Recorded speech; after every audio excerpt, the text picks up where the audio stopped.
Hello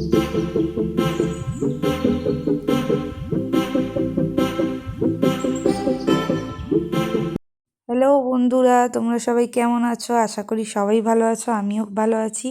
তো আজকে চলে এসেছি অনেক দিন বাদে একটা ভিডিও নিয়ে তোমাদের সাথে একটু শেয়ার করতে। অ্যাকচুয়ালিভাবে আমাদের কাছেই একটা মেলা বসেছিল, তো আমরা আজকে সেই মেলাতে যাচ্ছি। তো সেই মেলাটার ভিডিওটাই তোমাদের সাথে একটু শেয়ার করছি। দেখো, এই মেলাটা কিন্তু অনেক বড়, মানে আমাদের টোটাল ব্যারাকপুর সোদপুর এরিয়ার মধ্যে কিন্তু এই মেলাটা অনেকটাই বড় একটা মেলা, ঠিক আছে।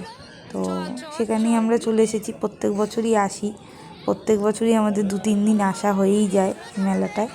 এখানে অনেক বড় বড় আর্টিস্টরাও আসে প্রত্যেক বছর প্রোগ্রাম করতে। তো আমরাও চলে এসেছি, দেখো আমার মা, দিদা, আমার মেয়েকে নিয়ে চলে এসেছি। দেখো, বিভিন্ন রকমের অনেক বড় বড় দোকান আছে এখানে। আর আমার মেয়ের তো মেলা এলে বায়না রয়েছে, চাবির রিং ওকে কিনে দিতেই হবে। কিছু কিনে দাও না দাও তাতে ওর কোনো অবজেকশান নেই, কিন্তু ওকে চাবির রিং কিনে দিতে হবে। দেখো কি সুন্দর সুন্দর চাবির রিং রয়েছে, আমারই দেখে কি নিতে ইচ্ছে করছে। তো ও তো ছোটো, ওর তো নিতে ইচ্ছে হবেই। এছাড়া মেলাতে অনেক রকমের রাইড এসেছে এবারে বাচ্চাদের। এগুলো নতুনত্ব আর কি, এগুলো কোনো বছর থাকে না। এবছর দেখছি এই রাইডটাও এসেছে, বাচ্চারা খুব খুশি, খুব আনন্দ করছে। এছাড়া তো নাগরদোলনা আছে, ডিস্কো আছে, অনেক কিছুই রাইড রয়েছে। দুঃখের বিষয় আমি কোনোটাই চড়িনি, তার কারণ আমি একা একা কী করে চড়বো, আমার সাথে চড়ার মতো কেউ ছিল না। তো আমার মেয়ের বায়না যে রাইড চড়বে, ও বেছে নিয়েছে সব কিছুর মধ্যে এগুলো। এইটাই, ও ওয়াটার বোর্ডটাও চড়েনি এর আগে, অন্য রাইডগুলোর চড়া হয়ে গেছে অনেকবার, কারণ মেলায় এলে তো চড়তেই হবে, সেহেতু সব রাইডই ওর চড়া।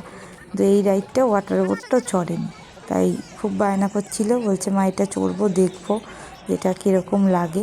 তো চড়ে তো খুবই বিরক্ত হয়েছে, বলছে হাত ব্যথা হয়ে গেছে, এতক্ষণ হ্যান্ডেলটা ঘোরাতে হচ্ছে, ওর হাত ব্যথা হয়ে গেছে। আর অনেকক্ষণ টাইমও দিয়েছিল, জেনারেলিভাবে এতক্ষণ টাইম দেয় না, 5 মিনিটের মধ্যেই নামিয়ে দেয়। তাই জন্য ওর হাতও ব্যথা হয়ে গেছে এতক্ষণ যাবৎ এই চালাতে চালাতে। নামতেও ইচ্ছা করছে না, মানে উঠতেও ইচ্ছা করছে না, এদিকে আবার মানে ছাড়তেও পারছে না, এরকম একটা ব্যাপার। তো এই পর্ব মিটিয়ে দিয়ে আবার আমরা ঢুকে গেলাম মেলার ভেতরে। তো মেলায় এসেছি, আর একটু জিলেপি খাবো না, এটা কি হয় কখনো? তো চলে এসেছি জিলেপি খেতে। দেখো, জিলেপি গজা এসব ভাজা হচ্ছে। তো এইটা তো স্পেশাল, মেলায় এসেছি কিন্তু জিলেপি না খেলে মেলাটা সম্পূর্ণ লাগবে না, তাই না? তো মেলায় এসে যে জিলেপি খাবো, তাই দাঁড়িয়ে পড়েছি জিলেপি নিতে। খুবই ভালো লাগে মেলায় আসার মধ্যে, মানে এটা একটা সবথেকে স্পেশাল মুহূর্ত আমার কাছে। তোমাদের কাছে কি মনে হয় তোমরা বলো কমেন্টে।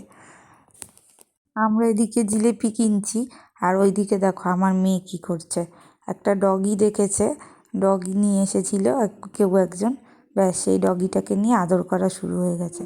এত ডগি ভালোবাসে, মানে যেখানে ও দেখবে না কেন ওর ভেতরে কোনো ভয় ডর নেই, ও গিয়ে চটকাচটকি করতে থাকবে। তারপরে দেখো এখানে কত সুন্দর সুন্দর ডল, আমার তো দেখে ভীষণ ভালো লাগছিল। তো আজকের মতো আমাদের মেলা ঘোরা এই অবধি কমপ্লিট। তো তোমাদের ভিডিওটা কেমন লাগলো সবাই একটু প্লিজ লাইক, কমেন্ট আর শেয়ার করে জানিয়ে দিও। টাটা বন্ধুরা, খুব শিগগিরই দেখা হচ্ছে, আর একটা নতুন ভিডিও নিয়ে আসছি, ঠিক আছে? টাটা সবাইকে।